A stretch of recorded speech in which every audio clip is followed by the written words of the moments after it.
Welcome to the Messy City Podcast, where we talk about creating the kinds of always changing, wonderfully messy cities and towns that we humans clearly love. We'll talk with those people trying to revive them or create them anew, whether they be designers, developers, builders, planners, or just anyone interested in the conversation. Thanks so much for listening.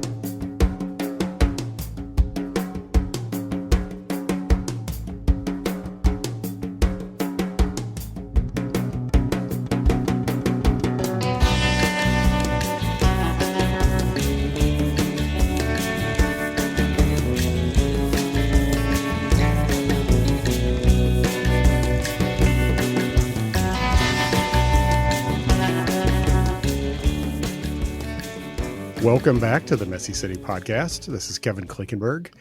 I've got a Kansas City rock star in the room with me here today, otherwise known as Tom Gerend, director of the Kansas City Streetcar Authority. Tom, thank you for doing this. Thanks for having me, man. I'm pumped. This will be fun. I mean, one of the things I love about this is like I get to drill down and like learn more about people that I think I know, but I probably really don't know at all. And in Kansas City, for a while now, everybody knows you as like the streetcar guy, but you actually had a whole life and career before the Streetcar Authority. So I wanted to, and I know just enough to be dangerous about your background, but I think it's interesting for people, especially like in the planning and transportation world, to kind of understand like where you started and, how you got to this position, because it's like, how do you get to be the director of like a streetcar authority? That Sure. sounds really cool. But so you grew up first outside Chicago, right? I did. Yeah. Rockford, Illinois, west of Chicago. Yeah. Yeah. And then ended up at Iowa State University somehow. Go Cyclones. Yeah. I decided to go to, originally, I went to Iowa State for architecture, like a lot of folks. Mm-hmm. Great design school, great design program, did a year of architecture, enjoyed it. But I also was sort of forecasting the rest of the curriculum and became more familiar with the planning and community and regional planning program they had, and sort of the diversity of environmental, land use, sort of community development related tracks. That broader appeal was intriguing to me, who, was interested in a range of things, and decided to pivot like many freshmen do. It's like the Seinfeld moment where the kid, he wants to be an architect. George Costanza wants to be an architect, says, well, why would I do that? I'm going to be a city planner instead. Why would I design one building when I can do whole cities? So, yeah. So anyway, but you got attracted to that aspect. And then what was the actual degree that you ended up? So it was community and regional planning, a bachelor's of science, graduate degree. And while I was there, this is going to date me, but I was looking at internships, and it was back when you had a bulletin board with internships. and I literally pulled the planning internship off the board for the city of Peoria, Illinois. I was from Illinois, had never been to Peoria, knew some friends who went to Bradley University there. And long story short, I this was going into my junior year. But the summer between junior and senior year, I interviewed over the phone. I got a gig as an intern for a municipal planning department in the city of Peoria. And I moved there. I sublet a place. I moved there for the summer and got exposed to municipal planning, sort of on the back end of my trajectory in undergrad. And that was huge. So really, obviously, the local experience, the internship experience sort of paved the way for the next steps. I graduated, and ultimately the city of Peoria didn't have any openings, but the regional planning agency in Peoria at the time did. And I had worked with them as an intern and was able to just slide right out of undergraduate school, right into a regional planning agency for a small, metropolitan area. And I really served as a community planner there, a staff planner to many small communities. So doing comprehensive plans, community development work for small agencies and cities, 10,000 and less, supporting county zoning board of appeals processes for small rural counties in central Illinois, and then dealing with some urban issues. And while there, I had an opportunity to sort of grow my career from a community planner to sort of managing the planning program, and that included transportation and included environmental work, and it included land use and community development. And it's really the first taste I had of transportation. I honestly never, and it wasn't a good taste. I viewed transportation as overly bureaucratic. There's a lot of federal rules and strings, and the programming process and the public works directors. It was sort of good old boys network. Yeah. And I sort of I was much more interested in the community development aspects and even the environmental aspects than transportation at the time. And long story short, I got my MBA while I was there through an executive program at the University of Illinois. And I started looking around for opportunities. And I was looking at Milwaukee, Indianapolis, and Kansas City. And Kansas City, the Mid-America Regional Council had a job advertisement for an assistant director of transportation. And wasn't, again, typically interested in transportation per se. But what was really intriguing about the MARC opportunity at the time was they bifurcated their planning department, the transportation department, between sort of transportation improvement program, programming, administrative tip work, and long-range planning. And they were very interested in better integrating transportation and land use. And how can we use the regional planning process at MARC to allocate federal dollars and be more intentional about the effects of the infrastructure that we build on how do we do a better job being intentional about capturing benefits that extend beyond just moving cars. And so it was really that opportunity to think creatively about transportation and land use integration that brought me to MARC and led the Transportation Outlook 2040 process, really controversial at the time, thinking about adaptive growth scenarios and redevelopment versus just continued suburbanization. And obviously through all of that work, that led me to transit as a transportation strategy and the impacts, obviously, and the opportunities to make meaningful allocations of federal dollars towards projects that have multiple benefits beyond just moving vehicles. And was the project manager for the starter line streetcar study in 2010 and 11. Actually applied for a grant, and we were doing commuter rail and streetcar simultaneously through a county and a city partnership. That was really unique. And obviously the streetcar project sort of took hold. We had strong leadership, Mayor James and then Councilman Russ Johnson, and sort of spun off an organization to figure out how do we implement. And that's sort of the backstory. It was really transportation is a huge lever for community building. Yeah. And that's sort of what brought me to that space in general, and then what brought me to transit and now streetcar. Interesting. I want to, there's aspects of like the MBA side of things that I want to, bookmark in my head that I want to come back to. But thinking about when you did that 2040 regional plan, and I want to talk a little bit about Mark's role in all that, and shaping the conversation, and what were the discussions like that you had with different people? Because I think that was really one of the first times in the region that there was a more proactive discussion about how exactly are we growing as a city and as a region. And we're kind of just blindly following the same transportation policies that we followed for several decades. And you all were trying to have a conversation. I say this because Mark is interesting because it has representatives on the various committees and boards from literally the entire region, so not just the big cities, but small towns in the area, growing suburbs who probably want to continue growing. What was some of the feedback and conversation like about all that? Well, I think through the transportation lens, first of all, it was really obviously political, and everybody sort of protecting their own interests, and a lot of fear of change, a lot of sort of individual bias based on their perspectives. Right? We're too city centric. We're not city centric enough.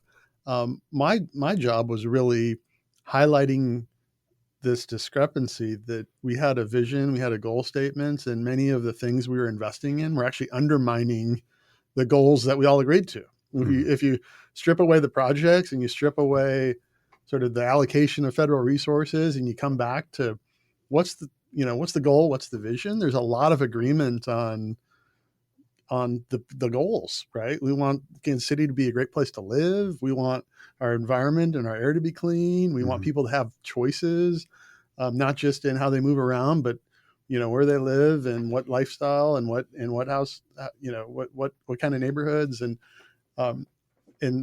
for a long time, we said all of these things that we wanted to achieve, and then we went ahead and just invested in projects that and in many ways undermined those objectives. So it's sort of shining a light on how do we be more intentional about actually allocating resources and building projects that align with the things we all agree on. Mark is really, there's some exceptions to this, but they're not generally implementers, right? They're facilitators of a regional process. Right. And so they advance their work through consensus and through education, and information and really consensus building. And so, really fascinating conversations back in 2008 and 9 about what share of the future population should be redevelopment versus greenfield, right? And at that point in time, we were still running a negative percentage. And by that, I mean, more than 100% of our growth was going to greenfields because we were losing people in the core while we were building on the fringe. And we were looking at scenarios from 6% to 40% of new development being redevelopment as opposed to just greenfield expansion of territory. And it was hugely controversial. Folks said there's no way we can ever meet a 40% target. It's too aggressive. And what we found was we sort of met in the middle, as you might expect.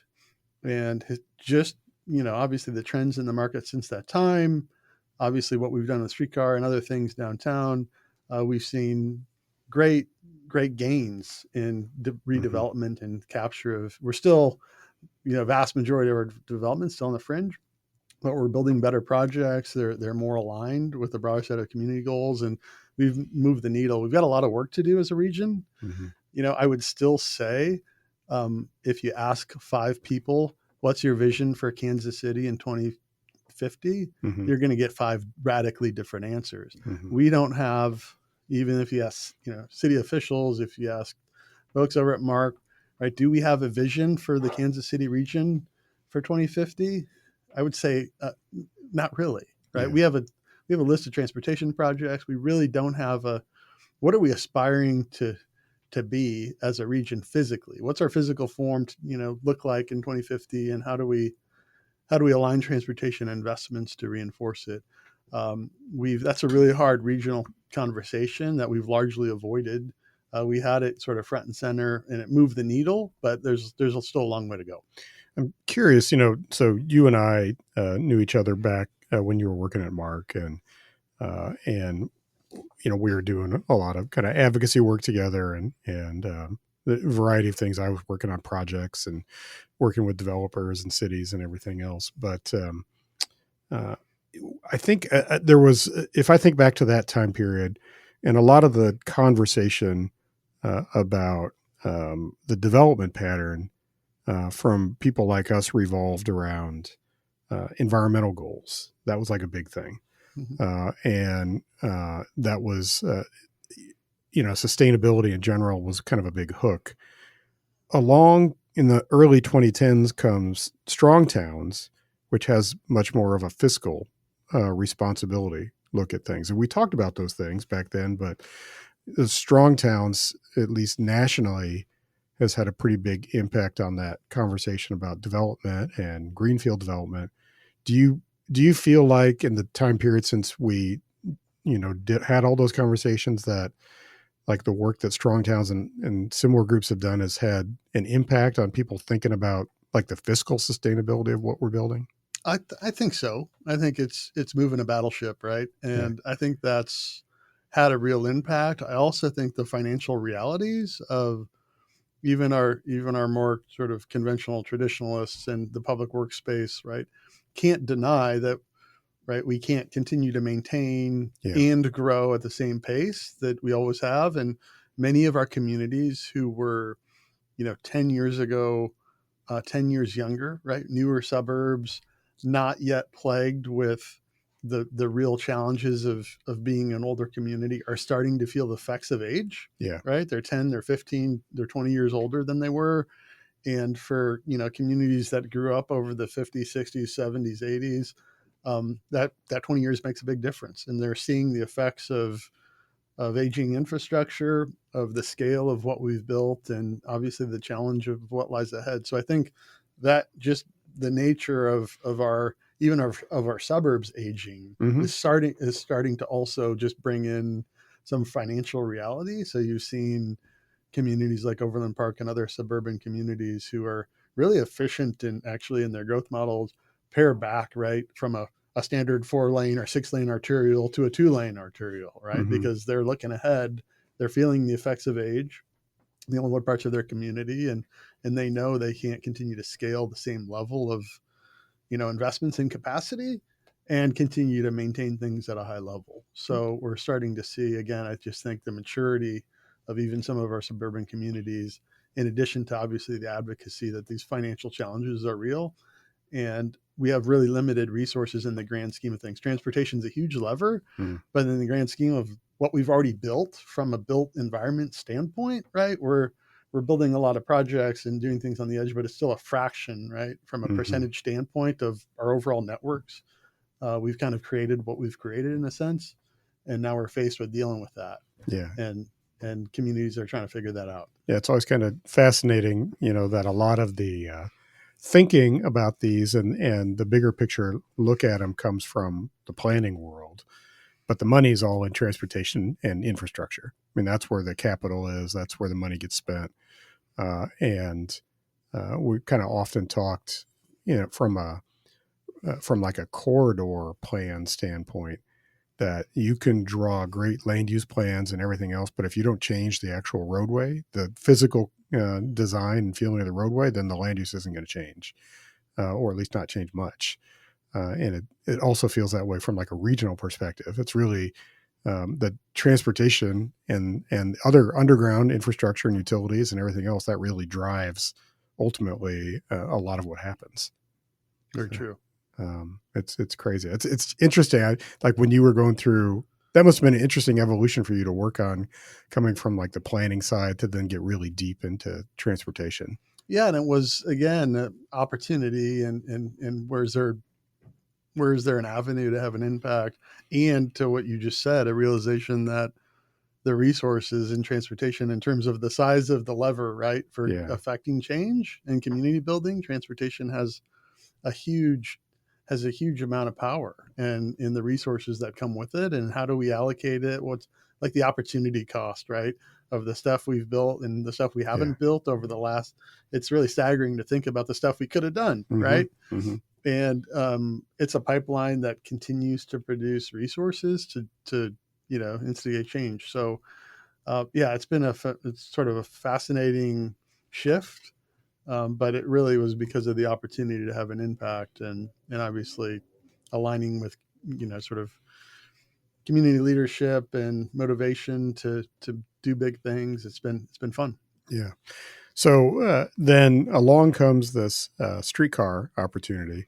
So by way of background, I think what's interesting is that we had before you created the Streetcar Authority and we got the Starter Line built, we had 5 or 6 failed initiatives for light rail. More than that, I think. Well, including all the Clay Chastain initiatives, right, and the city ATA sponsored failed attempts. I think we're at 9+. 9. Yeah, I think you may be right, because it went back to the years when Cleaver was mayor. Yeah, and so it was wild because we had many years of people dreaming about like a light rail spine when other cities were building their light rail.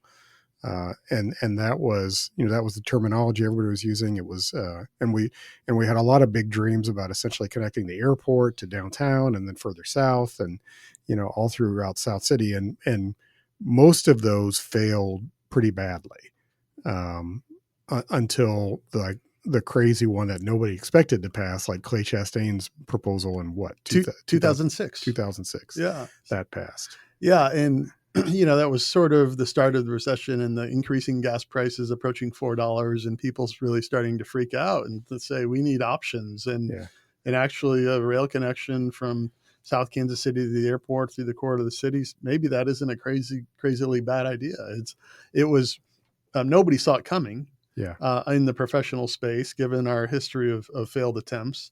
And the city was in a really interesting predicament of having to rescind a vote of the people with a commitment to come back in 2008 for a city-sponsored plan that was viable, that could be implemented. And that was unsuccessful. Mm-hmm. And I think the learnings from all of those things were, typically what had happened is, trying to spread the reach of the system to touch council districts, to get votes, to be aggressive in a really low density region. And in many cases that drove up costs, that didn't bring with it the kind of benefits that you really need to justify these kinds of projects, led to these projects and these plans sort of getting crushed under their own weight. They got too big, they got too expensive, and they were really hard to defend and justify.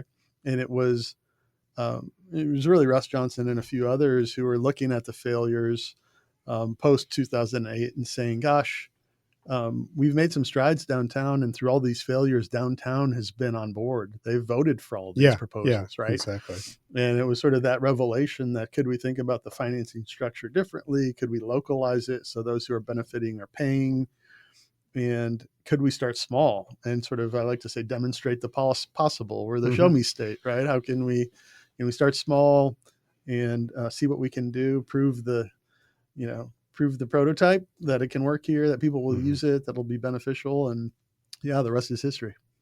So let's talk about the history. So, but I do want to talk about the funding mechanism especially for people who aren't familiar, because I think it is kind of unique. I don't know if this is unique to Missouri and Missouri state law. There are probably other states that have similar mechanisms, but essentially it was the starter line was paid for by what Missouri calls a transportation development district, which is basically just you create a self-taxing district that then talk about how much of like the capital came from there and then like the operations for that starter line. So transportation development districts or community improvement districts, CIDs, are oftentimes used in a similar manner.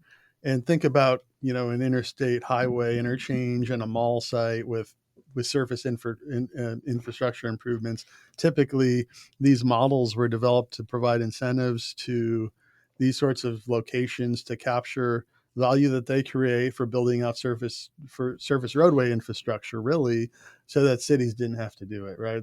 I'm a mall or retail site. I'm going to tax myself, and I'm going to, with that, fund a new interchange connection to the highway or surface transportation improvements. And so this model was amended to allow not just the use of the revenues that are captured for surface roadway improvements, but also for operations and maintenance of the system over time, which was a huge prerequisite to getting to a viable financing mechanism. We got to build it, and we've got to operate and maintain it. So the overall, our transportation development district is really consists of three revenue streams: two primarily a sales tax, one cent sales tax, and then a special assessment on real property.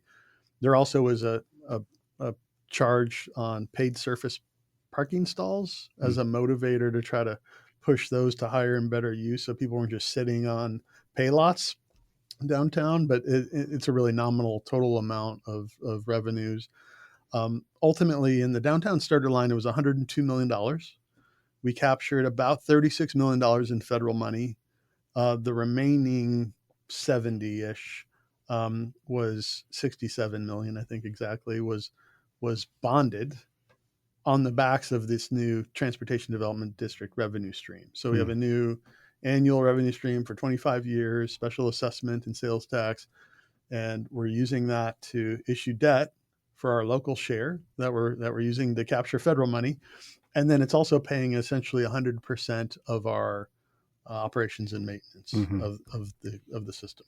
Yeah. So that's sort of how the TDD plays into the financing mechanism. And your question was, is it unique? It is unique. It's sort of the envy of transit financing strategies across the country, because it's it's got this revenue capture where we know streetcar is going to induce economic activity and development over time, growth in value. We get to capture a little bit of that to help pay for the project itself through the bond issue, and then to operate and maintain it in a manner that's bringing really all new revenues to transit. So we're growing the pie, and we're not sort of diverting resources from one mode to the other, but we're bringing new money, leveraging again new local to secure new federal funds. And then it has to be renewed. Also, it's not perpetual, is it? So the special assessment is capped at 25 years, and it's generally speaking intended to relate to the debt service payments on the capital construction. Gotcha. So, I mean, I always, I argued a little bit with our friend Chuck Marone about this too. I don't know if it was much of an argument, but we were just having a discussion about Streetcar at one point on a podcast years ago. And really my point was, isn't this the ideal funding mechanism that's like Strong Towns talks about, all the time. It's largely a localized funding mechanism. The people who are benefiting from it are paying for it. And there are now the downside that we can talk about is, well, there are limitations to it because you can only grow the system so much depending on how much of a revenue base you actually have. And that's kind of the challenge we're talking about, as the system grows, is like, how does the revenue grow to support the extensions? Yeah, downtown was the optimal sort of poster child of where this makes the most sense because we have the most value capture, right? Unlike a TIF where you might be capturing an increment of growth right over time, this is based on a base valuation of property. So you have a revenue stream from day one, and obviously downtown, just from a density standpoint, a building value standpoint, has a lot of value. And Main Street to the Plaza in UMKC has a lot of value. As you start looking elsewhere, South Kansas City, North, and the East Side, right, the value per acre of property is less. And so, you need to have a bigger district, but you're also increasing the cost, and it just becomes harder to make the similar arrangement work. And so, as opposed to a broader funding mechanism that's, let's say, countywide or citywide, where you have the opportunity to essentially capture value right in one part of town and redeploy it to needs in another part of town, because of the limitations of the boundaries and the project definition. You're right, we're limited in sort of a piecemeal approach out of necessity. It works well for these projects. It does not work well many other places. And that's the downside. And a lot of that is because these are extraordinarily, difficult and expensive things to create. So I've had the benefit of watching the Main Street extension outside my office window for the last 100 years. No, I mean 3 years. And I mean, it's a hell of a project. And it seems like, the reason is not so much like the laying track and building stations. That's difficult, but that's only one aspect. The challenging part is relocating utilities, digging up a street that's over 100 years old, and all the extra work that comes with building and getting ready to have a successful streetcar line. You're right. I mean, there's so much more to it than just the infrastructure. If you break out the streetcar project just functionally, we have concrete and rail, we have some OCS poles, some power poles, and some overhead lines, right? Really, as individual components, they're not that unique in the grand scheme of things. We have power poles all over town. We do road work all over town. It's unique that they're all intertwined into a singular project that has to be coordinated. Obviously, they're on a street, as you said, that's 100 years old with utilities that need to be upgraded and coordinated in advance. We're pulling out, 2 to 3 generations of old streetcar rail right under the street. And, we're also using this as an opportunity to sort of reconceptualize what Main Street should be, not just from a streetcar standpoint, but where are the curbs located? What's the sidewalk look like? Where are trees being planted? So sort of a really complicated, how far can we go with the project? How, outside of just the core infrastructure, so we don't miss an opportunity. But it's incredibly complex, and we have a lot of coordinated parts, obviously. And at the end of the day, I like to say it's a 50-year plus investment in Main Street. So that's not going to be easy, right? Regardless of what we're doing, the permanence of what we're doing is one of the reasons that it will be as impactful, right, as it will be, is because it's going to be here for a long time, and people know that. Yeah, I want to go back. I think I don't want to miss an important part of the story, which is, you get that first phase built and you open it in 2016. May 6th. May 6th, 2016. All right. So, I think it's important to dwell for a little bit on how the operations have gone and how successful it's been. And there's probably a lot of factors for why all that happened, but some of it's timing. There was an element of civic pride, but there's also an important component of the free fare deal. And I wonder if you could talk about those things. I'm especially interested, in the free fare and how that came about. So we first need to set the stage, right? Yeah. Before we opened, when we started, so we did the planning in 2010 and 2011, and the authority was formally formed in 2012 as work on the TDD sort of started to take off. And I was still at Mark at the time, and we were finishing the planning, and the authority was becoming real. And I had an opportunity to come over full time in 2014 while construction was underway before we opened in 2016 to figure out how do we staff it to operate it, to maintain it and do all the things. And I like to tell the story that in 2014, the conversation around Streetcar was a lot like national politics. Like everybody had an opinion, and they were really happy to tell you how yours is wrong, right? Yeah. And I remember talking to my wife at the time as I was making sort of the decision about this transition, and I said, I don't know what the percentage breakdown of support versus opposition. Downtown was probably 75-25 pro. Citywide was probably maybe 50-50 pro. Regionally, it was probably 40-60 against. And in the city could have been 40-60. Mayor James at the time had a famous say, I don't need 100%. I don't need consensus here. I just need a majority of votes on council and 51% of the folks, right, that were asking to pay for it to be agreeable, which was sort of the necessary attitude, because there was a lot of hatred and fear, and I like to say false fears, right? Nobody's going to ride it. It's not going to be safe. Our city is too auto-centric. We don't deserve it. It's too much money. We should be doing other things, right? Other priorities. And these are all of the fears that people would communicate to discredit this as an idea. And so my pivot from Mark to Streetcar was sort of right in the midst of that. And I just remember telling my wife at the time that, my job is to just be really a convener and to be a partner and to bring people to the table, because there's so many different agencies and partners that are necessary to make a project like this work. At that time, we had FTA, we had city, we had a new organization in the Streetcar Authority, we had downtown business interests organized, and they were all sort of feuding with each other around if it should happen, how it should happen.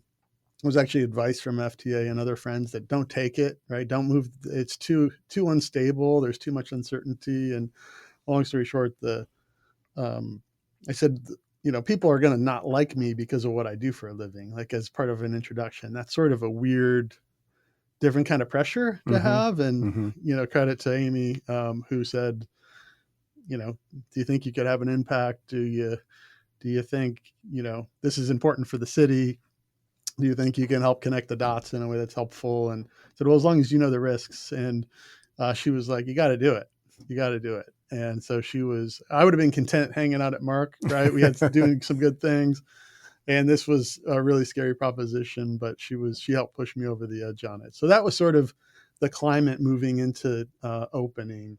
And obviously we believe strongly that we were going to have a successful project. We set some targets, some goals around the themes of connect, develop, thrive, and sustain. And we're very intentional about this being more than just a people mover. The experience mattered, lowering the bar to entry mattered, making it easy to use, right? The branding, the the communication, all of the things. We had really strong feelings about, and we felt pretty good about going into opening day. We had forecasted 2,700 trips a day beforehand, which would have put us like middle of the pack nationally in the streetcar space. Year one, we carried over 6,000 per day on average, and we sort of were waiting in year two for the newness to wear off, and it never wore off. We carried more people in year two than year one, and more people in year three than year two, as downtown was started to develop and grow around the system. So yeah, the performance, obviously, the economic development transformation is, I think the story is best told in photos, actually. Not great for a podcast, but before and after, we have short memories of how crappy downtown was 15 years ago. Oh, I remember. Right? Like, but a lot of people don't remember. Yeah, I know. And so the physical transformation and the ridership, obviously, the economic development.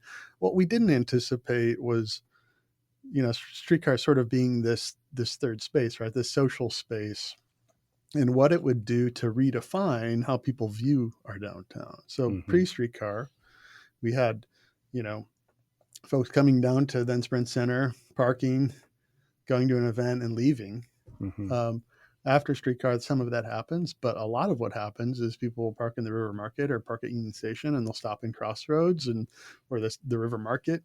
They'll avoid parking at T-Mobile or ride streetcar in and have a much broader experience. And clearly, people come in from out of town or people who live downtown obviously use it on a daily basis, but it's redefined how people actually view and experience our downtown. Like getting off of the streetcar at 12th and Main at Metro Center, right, and having the big towers there. Streetcar is now part of that environment. It's part of that fabric of our downtown. That is maybe one of the coolest things of sort of this job and watching this transition, is watching young kids come downtown, and this is now their downtown. This is what they know, right? And for so many generations, that wasn't the case. So it really was the success of, sort of the downtown implementation that lit the fire around the expansion efforts. And it was, obviously, we're talking a lot about Main Street. We started at the same time planning a riverfront extension, which at the time had no buildings right down at the riverfront, no Casey Current soccer stadium planned, just some hopes and dreams, and a disconnected sort of adjacent urban space with a nice river view and some great trails. But we're now in the middle, obviously, of constructing a riverfront extension that's going to link the riverfront, and is helping to activate $1 billion worth of active investment in a new downtown neighborhood, and creating a whole different, again, enhancement to, you think about, the different aspects that make a city livable, right? For working, living, and playing and connecting. I like to say, people were like, is it worth it for the economic development? And I said, it's just one side, right, of the equation, is helping the port and helping the riverfront sort of realize its full potential. Sure. The other side of this is the access that we're going to provide everybody on the expanded route to our riverfront, right? Lewis and Clark, town of Kansas. How many kids have grown up in Kansas City and never been to the Missouri River, to the riverfront? Right. Probably the majority, I would guess. I don't know the numbers, but we have to create places for people, and we have places that aren't that accessible, and we're going to be able to connect them in a way that we think is going to add a lot to the environment, the diversity of the places that we have that are great, kind of leaning into them and using transportation again as a conduit to help activate them and make them more vibrant, and not just obviously streetcar, but bringing people to these places that already exist. How important do you think the fact that it's free to ride? How important? Where do you place that, like in the sort of the different status or levels of like things that were important that made it work? So I think, first of all, the alignment is so important, right? We in credit to our whole planning team, and we had David Johnson and other folks on the advocacy, the transit side, who had really strong opinions and beliefs, and they were right. And I think a collection of analysis also led us there.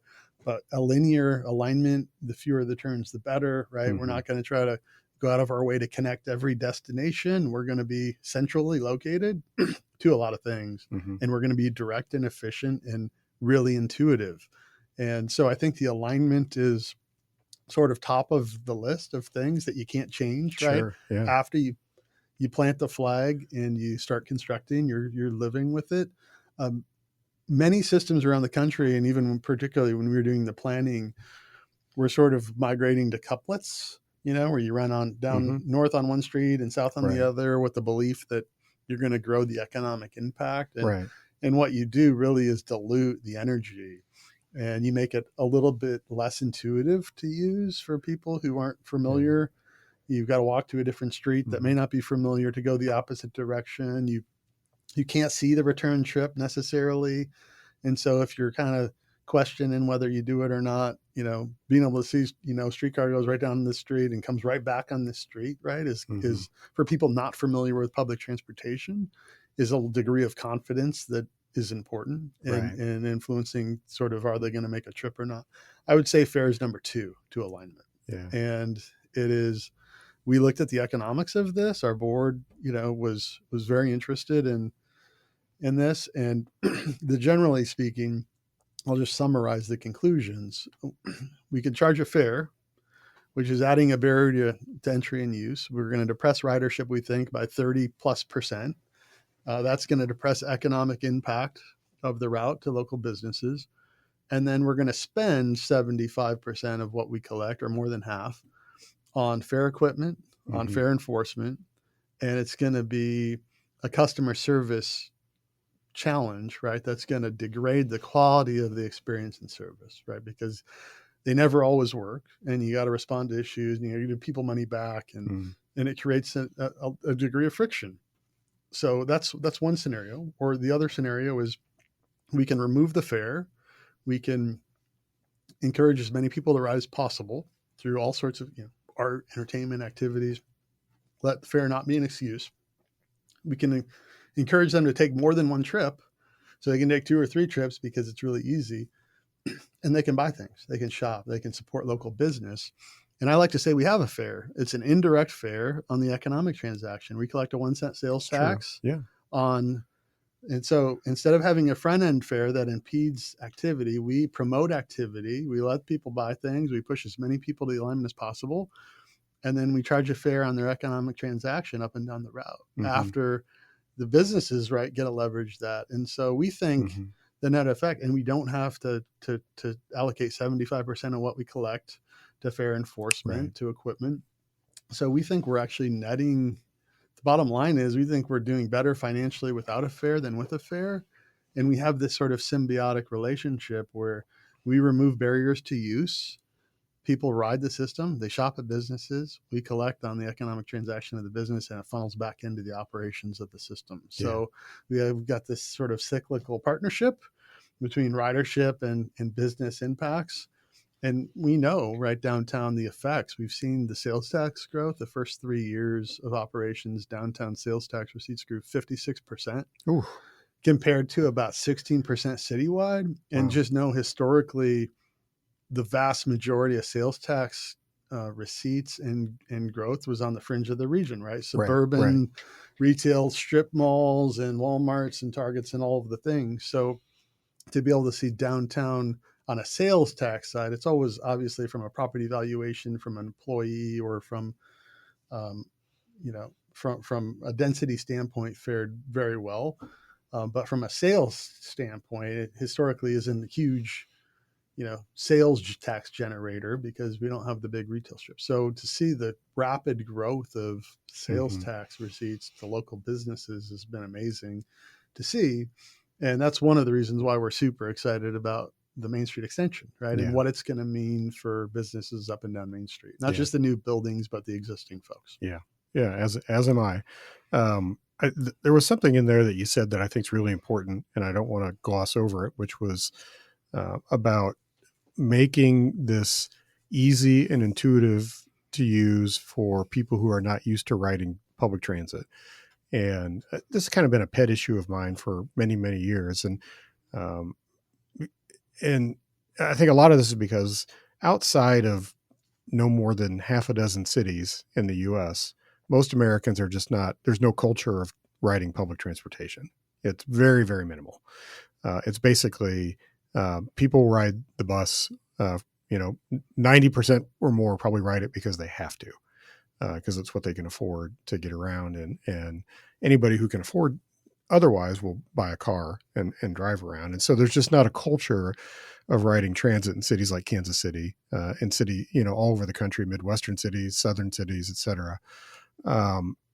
And so I think it's just, I love the way you approach that from the standpoint of, the goal is to get people on the system and to get them excited to use it, comfortable using it, and then figure out this funding mechanism, which I think is actually brilliant. As like you said, sort of like a back end way to support the ridership. But I don't know if there's any more you could say about just this notion of like getting people used to riding transit in a place like Kansas City, which is so dominated by cars. Historically it wasn't. Historically, it was a streetcar city, but then we just we destroyed all that. We forgot about it, right? We forgot that's some other place. We forget that was actually here, right? We evolved away from it over, decades based on very intentional. We intentionally destroyed it. Right. We intentionally destroyed it, and we invested away from it in other modes, and sort of come full circle to realizing there are benefits. So there is this thing called a rail bias, right? We looked a lot at what are the pros and cons from a streetcar to a bus, and there are real benefits like the capacity, the ride quality in terms of the smoothness, the level boarding and accessibility features and benefits, which we knew were significant. Had no idea how significant they were until we started operating streetcar, and folks from all over the region, who were mobility limited would come downtown because of how accessible the route is, right? That can be an experience for them that people were locating where they lived based on the accessibility features of the streetcar on the downtown 2.2 mile loop. So very real benefits that differentiated, and obviously the permanence and the economic development pull, like the magnetic draw to streetcar. But then there is, outside of all of those things that are very real sort of qualifiers for our evaluation, there is this, rail bias, right? And it's well documented where folks will, and they ride, they'll hop on a streetcar, but they won't hop on a bus running on the same route. And it's, and there's a lot of speculation, right? It's about the guarantee, right? Is that bus coming back? Is it a 90 route, regional system map that it's all over the place, and I'm hoping I'm hopping on the right number because this stop is serving 5 different routes, right? We're blessed by the simplicity of a singular alignment, and so we can translate that simplicity to the rider in a lot of different ways. That's just really hard for the bus folks who have to commingle 90 routes in a region to tell that regional story, which is super important. We have obviously worked very closely. The AT has been a partner in everything that we've done, and this was a natural evolution actually of the Main Street Max. So this is the other thing people don't really think about. You don't typically in regions go from 0 to 100 on the transit spectrum scale. You don't go from no service to light rail or streetcar. The ATA in the region was very intentional, in part following some of those rail failures, to say, well, let's get started with BRT on Main Street. And they opened that in 2005. And here we are, 20 years later, that system outlived it. Did its job. It sort of established transit on Main Street as a thing, higher brand, it was definitely a better bus service. Higher quality branding, amenities, and it outlived its useful life. And so the conversation for the region was, what's the next generation of transit on Main Street look like, and an opportunity to upgrade that in a way that's sort of in keeping with the vision of Main Street that's continuing to evolve with, more density, with bringing people and jobs back. So it sort of fits in more ways than one. Yeah. And I know what you're talking about on the route alignment deal as well. I was just in Cincinnati, which also has a new streetcar line. And this is not a knock on Cincinnati. I actually really was very, very impressed with downtown Cincinnati and everything going on there. But their streetcar line does use the couplet system.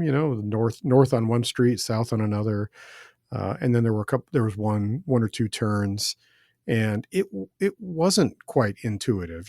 As a visitor to the city. Now, if you live there, you know where things are and you deal with it, and you adjust, and it's not a big deal. But as a visitor, it was a little confusing about, okay, which street am I supposed to be on? Which direction is the train going? And am I in the right spot to be able to get there? And you could hear the streetcar, the bell, Yep. but you weren't really sure. Oh, is that actually going like the direction I need to go, Yep. or anything? So there's a lot to be said for the intuitive nature of just kind of sticking to a straight alignment as much as you can on one street. Yeah, it's a lot of these community conversations, everybody wants it to serve everything, right? Yeah.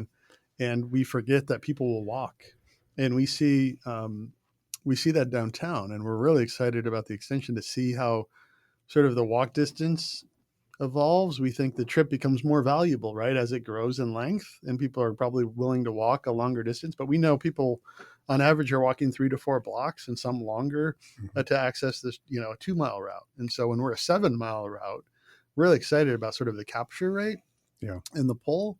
I think the magnetic pull to the alignment is going to be even bigger, and that'll be really neat to see how that affects how people move. Yeah. So one thing I'm just kind of curious about, since I know you a little bit, and like on a personal level, what was this like? Then all of a sudden, you're a couple years into running like this streetcar line, which has become like the darling of the country, and you're getting it's getting all this attention. Ridership's knocking it out of the park. People are excited and happy. What's that like for you to then be kind of at the center of all of that?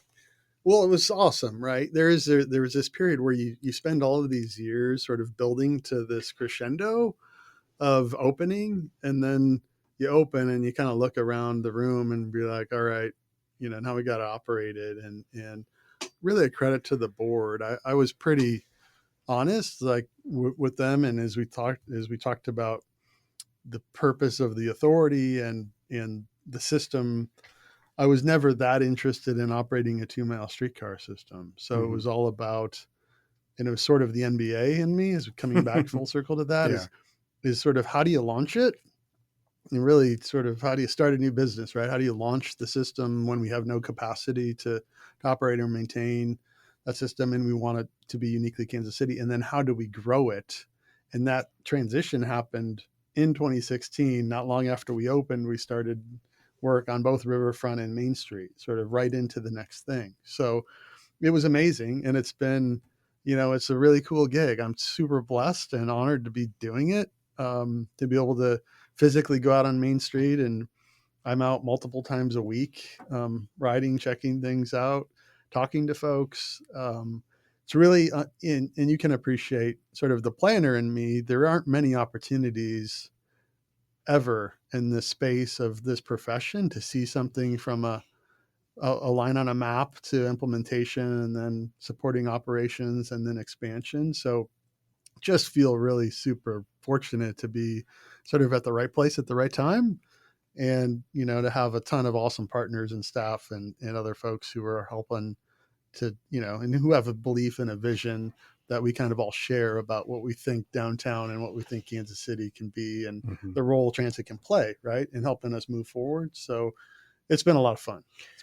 I'm glad you brought up the MBA piece of it too, because I think that's another fascinating aspect, is like most people in our world don't jump into like running a business, but an enormous part of your job is just like day-to-day operations. And I think from an outside observer, it's been really impressive to just see how well run the system is. And I wonder if you could talk a little bit about like what it was like to actually set that system in place, and how much of your time are you spending dealing with just like run-of-the-mill day-to-day operational stuff? So less, we're, as you might imagine, sort of growing the capacity of the team as the system grows. And so still very focused on obviously the big picture. Where are we going as a system? How are we maximizing opportunities in a bunch of different areas through, leveraging partnerships, through keeping people together, right? Our partnership together, whether that be city, ATA, all of the downtown stakeholders. So a lot of stakeholder outreach and just sort of consensus building on the broader strategy of Streetcar and how we're moving it forward. And we've got still very plugged into operations and what we're doing. Still leading the annual budget process on, how much money do we need to allocate to spare parts and vehicle maintenance and track maintenance, and that was the really scary part, right? Of starting. So many unknowns. Was you don't know. We don't know a lot, and I can remember taking the job with Streetcar Authority, asking for a budget for the operations and maintenance of the system. And I never got it until I accepted the job. And then I started looking at it, and it was like, all these gray areas. So we have a contract operator, and we bundle a fair amount of expense on operations and staff, operators and maintainers there. But there's a ton outside of that space: utilities, security, capital, repair and replacements of things, insurance, right? It's really complicated, this environment with rail liability, with, and so a lot to learn, and a lot of areas that weren't well defined early on. That was a lot of what I had to figure out before we launched the system. And now we're in a better position to scale it. But we have great folks. Lauren Cruddy is leading operations now for us, and obviously very closely partnered with the city and in Public Works Department on everything that we're doing. It's in public right of way. We need them at the table, of course, helping with traffic signals, all of the other things that, snow plowing, all of the important public works functions that are necessary for us to be closely coordinated, and so we can be successful as a system and as a city. So, it's been a fascinating transition. It was scary, man, because there was so much we didn't know. I think the fact that we have a dedicated financial mechanism relative to peers across the country who are fighting year in and year out for resources, we have sort of a trajectory, and we kind of know what our ramp up looks like. And right now, just for context, we're growing sort of our collective team from 30 to about 100. Right. So that's a scary proposition in a time when it's hard to hire people that are qualified, right? We're having to work closely with our contract operators and other folks to get qualified folks in, get them trained. And we've got to build it, and then we've got to be ready day one to operate and maintain it at a high level forever. Right. 365. Right. And so that's the part of it on the operations side that is maybe the most scary, because there's no going back, right? It's we're bringing Streetcar to Kansas City, and that means we're bringing it to Kansas City for the next 50 years. Yeah. So, and there's no holidays. Holidays. So you've got a couple big milestones coming up real soon. Obviously on the 2 extensions, and then possibility of like looking at an east-west line. Why don't you talk about what the future holds?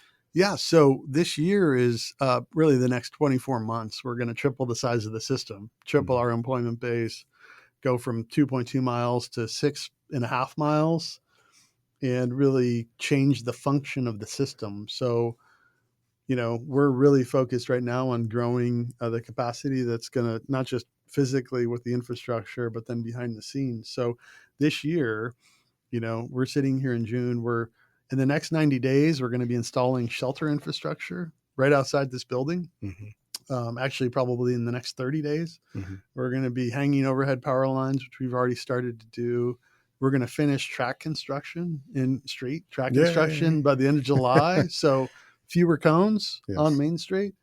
And we're going to be running Streetcars in test mode to UMKC by the end of the year.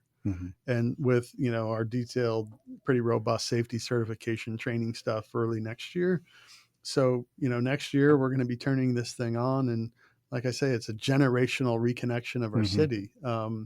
That's profound. The riverfront is lagging that timeline just a little bit, but by the end of 25, we'll be done building riverfront, and that'll be open, we're thinking, in early 26 if things go well. And yeah, so we're we started with 4 vehicle fleet. We're going to have 14 vehicles to maintain and operate just within the next year. And you're going to see again testing later this year down to the southern terminus. Yeah. And then there's talk of an east-west line. You started a study on that. I mean, yeah. So we have 2 different planning efforts actually that are kind of hanging out there with other conversations about other opportunities also moving. So we're in partnership with ATA and the city, continuing work on our east-west Midtown corridor. So looking at 39th Street and Linwood primarily as an east-west connector from really KU Med to approximately Van Bryant. We're looking at the stadium complex, but the reality is who knows what's going to be out at the stadium complex. Yeah. And it may be better served with a different type of connection than full streetcar extension there. So we're really excited about the opportunities for Midtown streetcar alignment. And I think there's growing interest there. We also have received some state resources for continuing the North Rail investigation north over the Missouri River into North Kansas City. So that's exciting. The region's growing north. North Kansas City is growing in its own right, and it's a downtown adjacent center.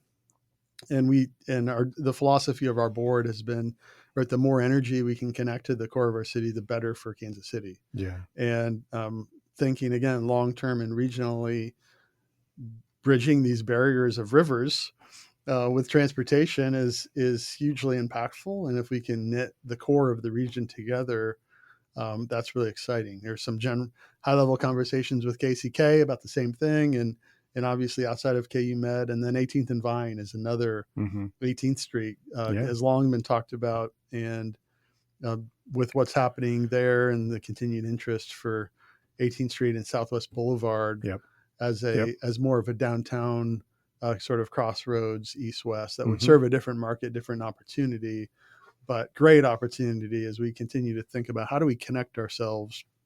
And there's a lot of power in that. So the work continues. Regions that do this really well and agencies that do this really well build a pipeline of projects, right? They have a 50-year plan.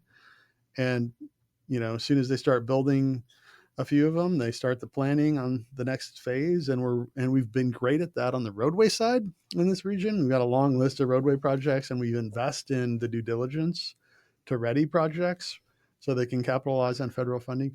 We haven't been as diligent on the transit side with sort of clarifying a vision and building a pipeline of projects, right, to capture federal money. And we're trying to be better about that through some of this work. And who knows, in a perfect world, this work leads to a broader regional conversation about alternative funding sources, regional funding, countywide funding, that allows us to scale at a faster rate, and not just streetcar, but other modes of transit and core bus services too. Yeah, no doubt. I suppose we should probably wrap there. It's been about an hour. And I know you're a busy guy, so I really appreciate the time. I just want to say, I just don't think you can look at the success of Streetcar without acknowledging what an incredible job you've done. And I sometimes we like talk about like the shiny things, but we don't look at the people behind the system. And I just, I think it's unquestionable you've done an incredible job and continue to. So really appreciate your service to Kansas City and the work that you're doing. Well, thank you. And I have to say, obviously, we've got a multi-agency team that's been rowing at this for a decade or longer. And it's the only reason why I'm one of many, and our team has been key to that. Also need to credit you and Midtown, Casey, now for pursuing and really advocating for a vision for a renewed, revitalized Main Street. I mean, we always say that it really isn't about the shiny streetcar. They're fun to talk about. They're fun to look at. But it really is a means to a broader vision, right? That we have for our city, that we have for our neighborhood, for our businesses, for the folks who live here. And streetcar is just a conduit for that vision, right? It's how do we make a really high quality, great place to live, to work, to play. And streetcar is just a means to that vision. And so we're just happy that folks folks like you in Midtown are willing to stand up and say, this is part of our vision. This can be helpful to us, and we're helping to row to make it happen. So thank you. Yeah, and thank you for the opportunity today. It's been great. That's a lot of fun. And it's great to work together on these things. It's nice to have the chance to do it. And always more fun we get to work with people you enjoy working with. So, Tom, thanks so much. And we'll do this again sometime. All right. Thank you. You bet.